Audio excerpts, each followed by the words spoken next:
Hey folks, welcome back. Just like every Saturday, I'm here to talk about an episode of a superhero animated series. Today, I'll be talking about the episode of Batman Beyond Season 2 titled Revenant. But before I give you my thoughts and feelings on the episode, I'll sum it up really quickly.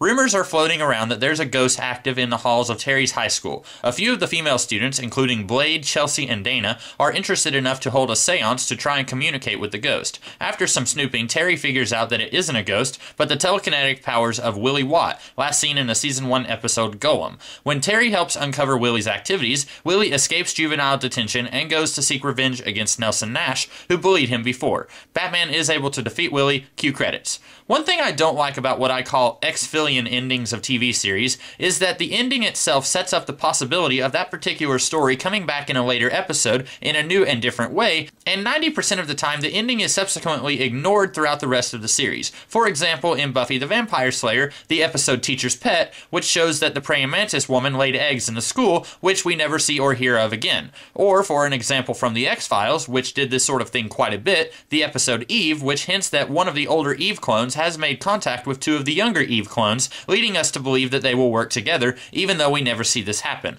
I bring this up because the Batman Beyond episode Golem actually ended with an X-Fillion ending, and then this episode follows up that ending and actually does something with it, which I applaud. But since I am a big stickler for things being standalone enough that if you've never seen a series before and you jump in the middle of the second season, that it should still make sense, I'll go ahead and say that my biggest complaint of this episode is that it's not standalone at all. If you had not seen the Golem episode, when Terry and Dana find out that it's Willie Watt and not an actual ghost, you would probably feel a little bit disappointed at this reveal. For that matter, the episode kind of skips over the events of that episode entirely. Sure, Terry and Willie both remember what happened with the Golem, so there's no reason for them to do exposition on it for the sake of the audience. But if you are a new viewer, then you might be wondering how Willie got his powers, and that's kind of absent in this episode. That is my biggest complaint with this episode, which means that this is a pretty alright episode for the most part. I love the quote from Bruce Wayne when he tells Terry that he believes in the supernatural, even though he doesn't think that this instance is supernatural. To take things back to the X-Files for a moment, I really hate it when Batman is written like Scully. There's no reason in the world that Batman should not believe in the weird and the unusual, considering who all else exists in the DC universe. It's not something that happens all that often, but it is more often than I would like.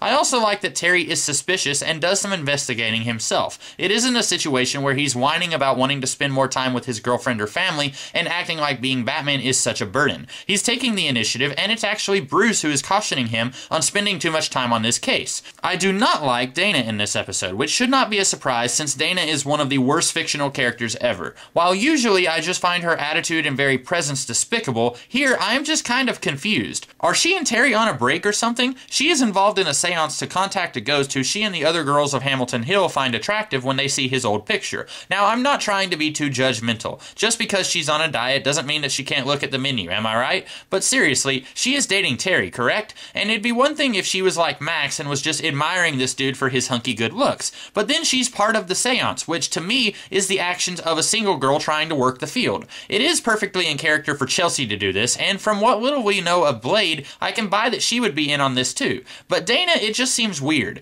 Maybe because we really don't have a personality for Dana. She's only ever been the nagging girlfriend, with no real substance beyond that. So to see her do something beyond nagging is a little weird to me. Another thing that kind of bugs me isn't about this episode, but about the series as a whole. As I mentioned a few times, Season 1 is really my favorite season because it's able to perfectly blend a season-long arc with standalone episodes. But then after that, the season-long arc structure is entirely forgotten. This was partly because the bosses of the people making the show wanted the series to be more centered on the high school, and so the people making the show accommodated. But then you get an episode like this one, which is centered around the high school, but it also calls back to a Season 1 episode pretty hard. I do wish that if they were allowed to do callbacks like this, maybe we should have gotten some more stuff with Derek and Paxton Powers. We did get an X-Fillion ending in Season 1 when we find out that they never did find Derek's body. Too bad they couldn't have done a little bit of callbackiness to the stuff in Season 1 that I liked the most. That's about all I had to say about this episode. I enjoyed it. I hope you guys did too. If you liked this video, be sure to like, share, comment, and subscribe. And if you did like the video, I'll be doing a similar review of an episode of Batman the Animated Series next week. And the week after that, I'll be covering another episode of Batman Beyond. And I also do other kinds of videos throughout the week, so be sure to check those out as well. In the meantime, I hope you guys have a great rest of the day. I'll see you later.